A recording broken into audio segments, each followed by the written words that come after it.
Hello student, welcome to online class. I am Soni Misra.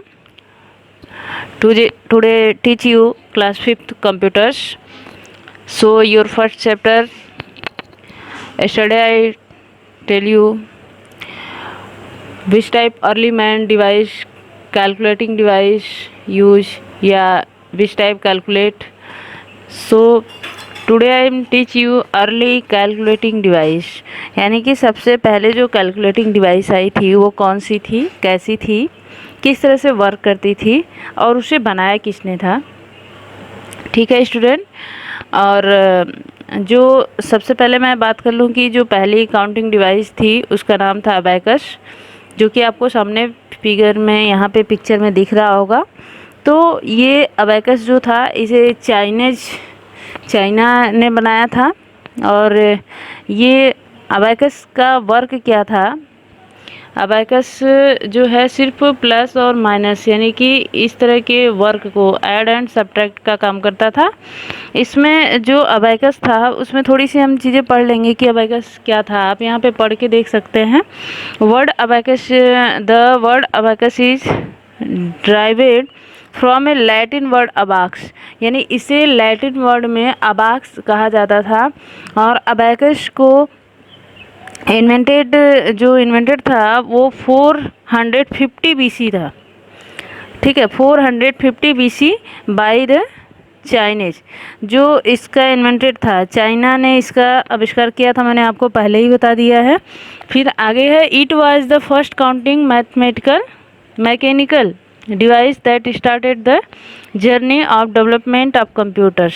ठीक है, जब भी हमें स्टार्टिंग में यानी कि जब हमारे पास कंप्यूटर नहीं था तो हम बहुत ही मुश्किलों से, जो अर्ली मैन हमारे थे वो या तो कुछ ऐसे स्टोन से या वुड्स से, लकड़ियों के ढेर से, इस तरह की चीज़ों से कैलकुलेटिंग करते थे। लेकिन अगर उनकी गणनाएं ज़्यादा होती थी तो वो वाल का भी यूज करते थे, जिस पे क्या करते थे, लाइनिंग की तरह खींच करके वाल पे स्क्रैच करके वो कैलकुलेट करते थे। लेकिन जब अबैकस आया यानी फर्स्ट कंप्यूटर हमारा आया, इसे कंप्यूटर नहीं एक तरह की डिवाइस कह लेंगे स्टूडेंट, क्योंकि ये एक तरह की डिवाइस ही है, कंप्यूटर अभी नहीं है। लेकिन फिर भी इसे माना गया, कंप्यूटर के ही तहत माना गया क्योंकि ये पहला कंप्यूटर था।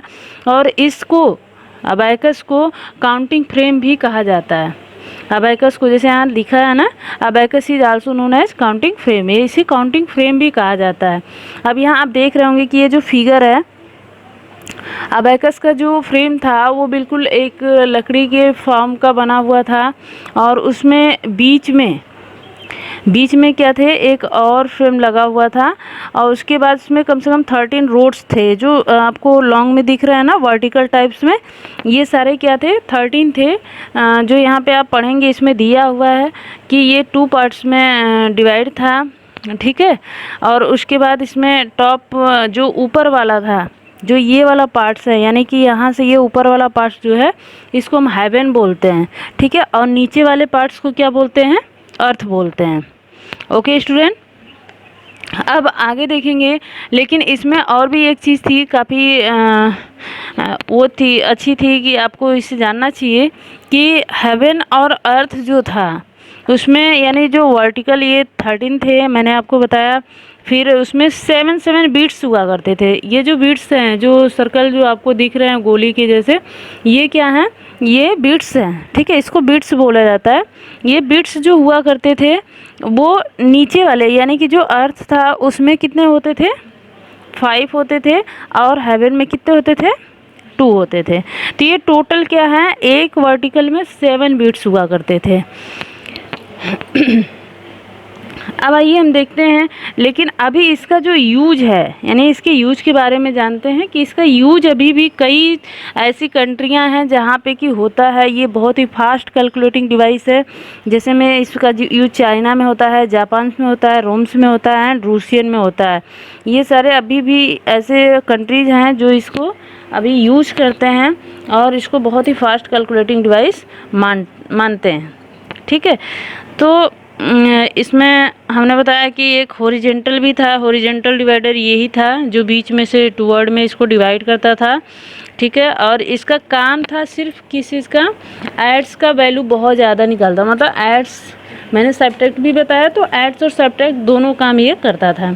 इसमें मल्टीप्लाई डिवाइड का कोई ऑप्शंस नहीं था, ये सिर्फ उन्हीं दोनों के लिए वर्क आता था। अब अगला हम देखेंगे नेपियर बोन्स। इसके बाद जो आया स्टूडेंट, वो कौन सा कंप्यूटर आया? नेपियर बोन्स आया, है ना। नेपियर बोन्स जो है, नेपियर बोन्स का मतलब यहाँ से आपको डायरेक्टली पता चलता है कि बोन्स मतलब क्या होता है, हड्डियाँ होती हैं। तो जो नेपियर बोन्स बना था, उसे उसके जो इन्वेंटेड थे वो कौन थे? जॉन नेपियर्स थे। उसके इन्वेंटेड जॉन नेपियर्स, उन्हीं के नाम पे इसका नेपियर बोन्स नाम पड़ा था। लेकिन जो बोन्स था ये एनिमल्स के बोन्स से बना हुआ कंप्यूटर था, यानी एनिमल्स यानी जानवरों की हड्डियों से बना हुआ ये डिवाइस था। तो स्टूडेंट इसका क्या काम था? इसका काम जो सबसे पहले जान लीजिए कि नेपियर बोन्स को जो जिन्होंने इन्वेंटेड किया, जिन्होंने बनाया, वो क्या थे? Scottish mathematician and scientist. ये साइंटिस्ट थे और मैथमेटिशियन भी थे। इनका नाम था जॉन नेपियर, मैंने पहले बताया आप लोगों को। लेकिन ये जो डिवाइस था ये 1550 में से 1617 में आया था, और ये हेल्प किस में करता था? मल्टीप्लाई करने में। ये किस में हेल्प करता था? मल्टीप्लाई करने में। यानी डेली बाई डेली हमारी आवश्यकताएं क्या थी? बढ़ती गई। तो पहले ऐड सब्ट्रैक्ट हुआ, फिर हमें मल्टीप्लाई की ज़रूरत पड़ी। मल्टीप्लाई करने के लिए भी कंप्यूटर का उन्होंने निर्माण किया। फिर इसका ये भी एक तरह के जो इसका लकड़ी का बना हुआ, बॉक्स का बना हुआ था, ठीक है। इसका जो सिलेंडर था वो रोटेट जैसा था, आप यहाँ पे देख रहे होंगे। थोड़ा सा ये अलग डिफरेंट टाइप का दिख रहा है ना, ऐसे जैसे कुछ म्यूजिक वाले में आप देखे होंगे, कुछ ऐसी चीज़ें होती हैं जिसमें म्यूजिक इस तरह से बजाते हैं। तो ये जो फिगर्स है आपको उसी तरह से दिख रहा है, ठीक है। यही है नेपियर बोन्स कंप्यूटर।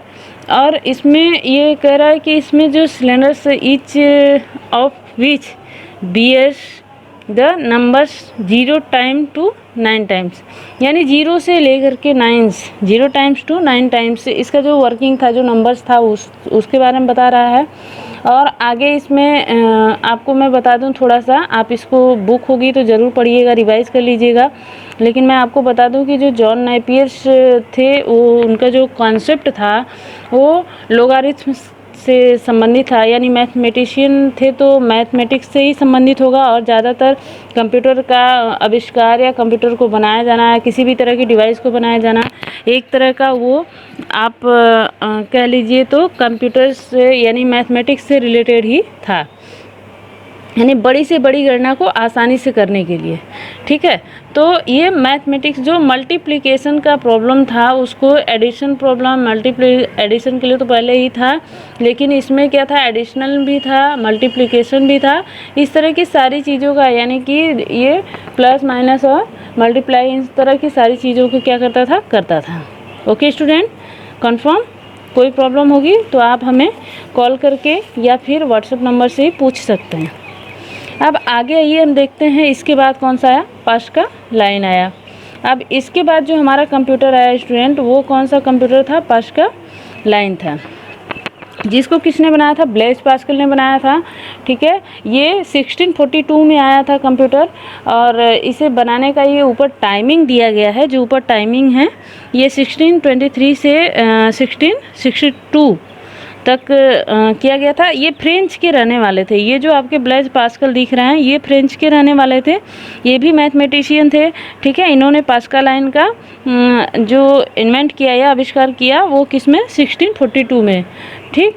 और उसके बाद ये इसका काम किस लिए करते थे, यानी कि इनके फादर्स ने भी इसमें थोड़ा सा हेल्प किया था इस वर्क को करने में। और फिर ये मशीन जो थी इस योग्य थी कि इसमें एडिशन एंड सब्ट्रैक्शन दोनों होता था, बहुत आसानी से किया जा सकता था। और इसको अर्थमेटिक मशीन भी कहा जाता था। It was also called the arithmetic machine, यानी कि इसे हम अर्थमेटिक मशीन भी कहते थे। और ये डिवाइस जो थी ये थोड़ी सी गोल व्हील, यानी कि व्हील मतलब जानते हैं कि पहिया से रिलेटेड या कुछ गोलाकार, ऐसे जो इसमें गियर्स थे वो डायल्स इसमें लगे हुए थे, ठीक है। और ये जो कोई भी काम होता था, यानी कि जैसे मशीन को डू कैरी ट्रांसफ़र ऑटोमेटिकली किसी भी तरह की क्वेरी को ये क्या करता था, ऑटोमेटिक ट्रांसफ़र कर, जैसे आपने उसमें कंप्यूटर में कितना भी बड़ा वर्ड डाल दिया, लेकिन वो आपकी तरह नहीं लेता ना। जैसे आपको बोल दिया जाए कि 2 और यहाँ पे 10 कर दो, तो आप उसमें से कैरी लेना शुरू करते हो ना, तो ऐसा कुछ नहीं होता था। कंप्यूटर डायरेक्टली क्या करता था, ट्रांसफ़र कर देता था।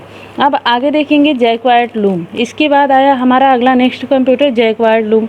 जैकवार्ड लूम क्या था, जैकवार्ड लूम को जो इन्वेंटेड किए थे उनका नाम था जोसेफ मैरी जैकवार्ड। ठीक है, तो आइए थोड़ा सा इसमें देख लेते हैं कि ये सच में है। हाँ, यहाँ पे देखिए दिया हुआ है जोसेफ मैरी जैकवार्ड।